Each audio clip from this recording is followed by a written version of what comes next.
Republican Senator Roger Wicker from Mississippi. Senator, the fact is that they're going to try to squeeze more money out of the people that they need to be creating jobs right now. If they're squeezing people who are already squeezed by the credit crunch we're in, does that mean that this thing becomes a jobs killer? Absolutely, and you don't have to take my word for it. The Congressional Budget Office, of course, is controlled by the Democrats, House and Senate, and the CBO says this is a job killer. It will cause people to lose their jobs, and not only that, unbelievably, this health care plan will cause people to lose their health insurance coverage. While we're trying to cover 20 million people in one hand, others will lose their coverage on the other hand. You know, sir, how serious is this that health care reform could pass before the August recess? Because Congresswoman Olympia Snowe says no way. She wants to take another look. How serious is it that we may see a fifth, actually 1/7 of the U.S. economy overhauled?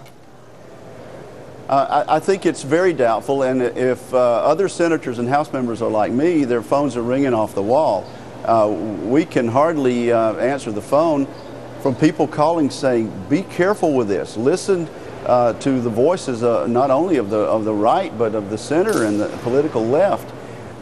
This is, like you say, 1/6 of the economy of the United States of America, and there's much in here that was not promised during the campaign last year. As a matter of fact, this bill that was reported in the Help Committee today in the Senate breaks a number of President Obama's campaign promises. Well, Senator, every single sector of this economy is squeezed right now. Every sector is having to tighten its belt. The only exception to that is the government. In light of the fact that every sector is sacrificing to make ends meet, is it at all justifiable to create a new massive trillion-dollar bureaucracy?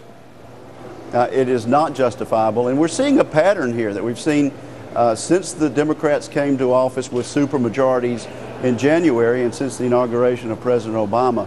More debt, more taxation, and taxation on middle-income Americans, and more government takeovers. The government now owns a car company, it owns an insurance company, and these bills from the House yesterday and from the Senate today propose to take over 1/6 of the gross domestic product. I don't think we can afford it. There's health care reform out there that we can afford that will give people coverage, allow them to take their insurance from job to job, and do away with this prohibition on pre-existing conditions. We don't need to break the bank to have health care reform in America. Sir, we're already 7 months into the Obama White House. You mentioned that the president has broken a number of campaign promises. Can you tell the American voter and the American taxpayer what promises he's broken that he made on the campaign? Well, okay, he said that we would be able to keep our health coverage if we liked it. Now we know that not only people will be forced into this public plan, but also CBO, the nonpartisan congressional watchdog and bean counter, says people will lose their coverage. He said nothing in the campaign against cuts in Medicare. He didn't say anything about this huge cost shift from the federal government to the states in terms of Medicaid cuts. I could go on and on. He didn't talk about tax increases on job creators. Those are things that are new, that were not promised to us during the campaign. I don't think the American people are going to go for this.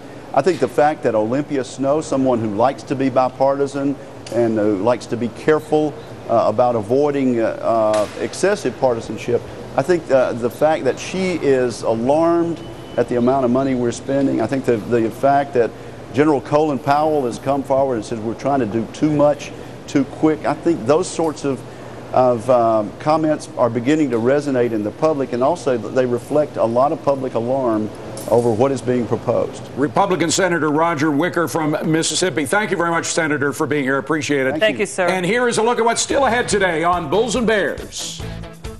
The president still reaching for the czars. And